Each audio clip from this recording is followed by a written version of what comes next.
Je travaille au CHU Tivoli depuis 2003. Mais en fait, moi j'ai connu l'institution hospitalière du Tivoli depuis bien plus longtemps auparavant, puisque quand j'ai commencé mes études de médecine à la faculté de Mons, j'ai eu l'occasion de visiter les services de néphrologie, services d'endocrinologie. Et déjà à l'époque, ce qui m'a frappé, c'était l'humanisme qui se dégageait de cette institution hospitalière. Je viens au Tivoli depuis la construction du bâtiment. En 76. Je ne suis pas de la région du Centre, je suis né dans le Borinage en 1957 et je suis arrivé au CHU Tivoli en 1982.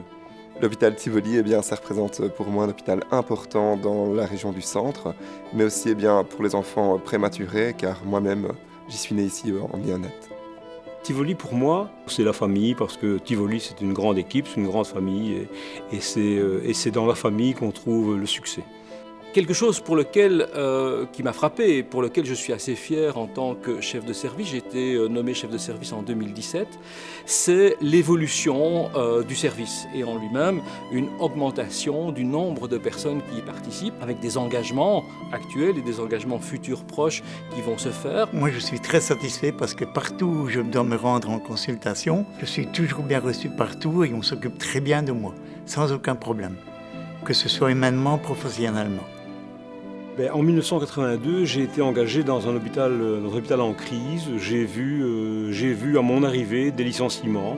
Et évidemment, je me suis déjà dit à l'époque que les choses n'allaient pas être faciles. Je n'avais aucune expérience hospitalière. Et c'est grâce à ça qu'on construit une expérience et, pour ce qui me concerne, une carrière.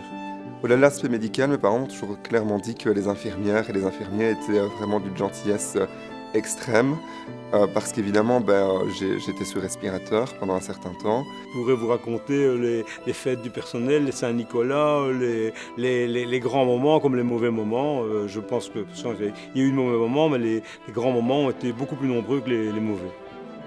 Les équipes d'aujourd'hui doivent surtout entendre que le succès d'une entreprise, c'est dû à maintenant, on ne fait plus le monde seul, on le fait en équipe.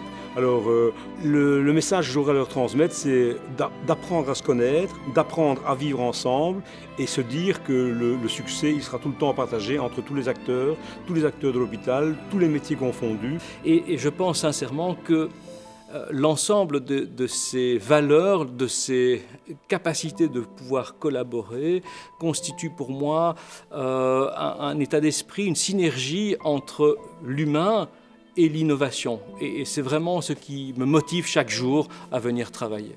Et je suis certain que les enfants grandiront bien. Je suis régulièrement hospitalisé et quand je viens ici, je dis que je viens à l'hôtel. C'est notre richesse et c'est là-dessus que les équipes actuelles doivent miser.